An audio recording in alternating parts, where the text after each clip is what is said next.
இன்றைய புனிதர் அறிவோம். ஜனவரி 5 புனித சைமன் ஸ்டைலைட்.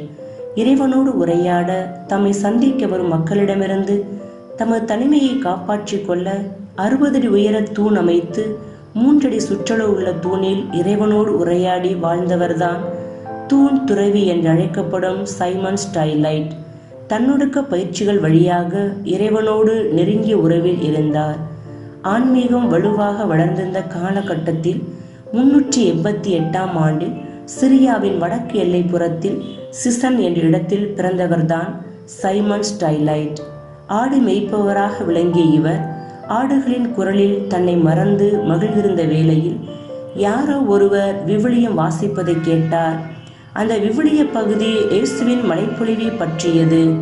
மலைப்பொழிவில் இயேசுவின் இனிய வார்த்தைகளை கேட்டு மனம்லைத்து போன சைமன் ஸ்டைலைட் துறவு வாழ முடிவெடுத்தார்.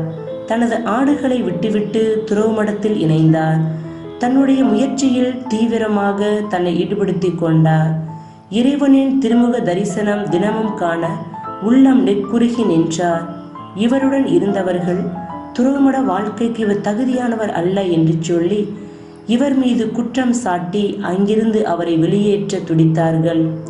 இதை அறிந்த சைமன் ஸ்டைலைட் தானாகவே முன்வந்து துறவு மடத்திலிருந்து வெளியேறினார். தனியாக ஒரு குடில் அமைத்து அதில் தங்கிக் கொண்டு 3 ஆண்டுகள் தவ வாழ்வில் ஈடுபட்டார். ஒரு தவக்காலம் முழுவதுமே தண்ணீரும் உணவுமின்றி பட்டினி தவம் இருந்தார்.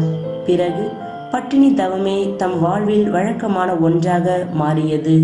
அது மட்டுமன்றி வழியில் கால்கள் வலுவிழக்கும் வரை நின்று கொண்டே இருந்தார், ஜெபித்தார். 20 அடிக்கும் குறைவான இடப்பகுதியில் வாழ ஆரம்பித்த இவரை பார்க்க மக்கள் எல்லோரும் பாலைவனம் நோக்கி சாறை சாறையாக பயணம் செய்தார்கள். இவரிடம் இருந்து ஜெப உதவி பெற்று கொள்ளவும் ஆறுதல் பெறவும் இவரை நோக்கி பேரரசர்கள் முதல் ஏழை குடியானவர்கள் வரை ஏராளமான மக்கள் வந்தார்கள். இவர்களின் தொடர் வருகையாலும் இவர்களுக்காக ஜெபிப்பதாலும் தனக்கும் இறைவனுக்குமான உரையாடல் பாதிக்கப்படுவதாக உணர்ந்தார். தமது தனிமையை காப்பாற்றிக் கொள்ள சைமன் 9 அடி உயரத்திற்கு தூண் ஒன்றை அமைத்து அதன் மேல் நிற்க தொடங்கினார்.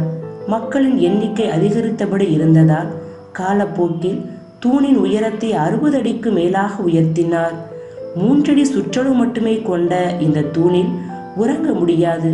எப்போதும் முழங்காலிட்டும் நின்று கொண்டும் ஜெபித்து கொண்டிருந்தார். மேற்கூரை எதுவுமின்றி துன்பத்தில் இறை பிரசன்னத்தை உணர்ந்தார். அவ்வப்போது மக்களுக்கு மறைவுரை வழங்கினார். இவரின் ஆசி பெற நோயுற்றோர் பலர் கயிற்று ஏணி வழியாக மேலே ஏறி சென்றார்கள், நலம் பெற்று திரும்பினார்கள். இவரின் போதனையால் வேற்றினத்தவர்கள் பலர் மனமாற்றம் அடைந்தார்கள்.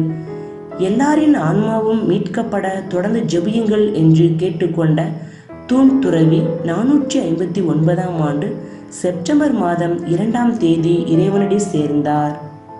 புனிதரிடமிருந்து கற்போம். இறைவனுக்கும் நமக்கும் உள்ள உறவில் நாம் நிலைக்க சில மணித்துளிகளை இறைவனோடு செலவிடுவோம்.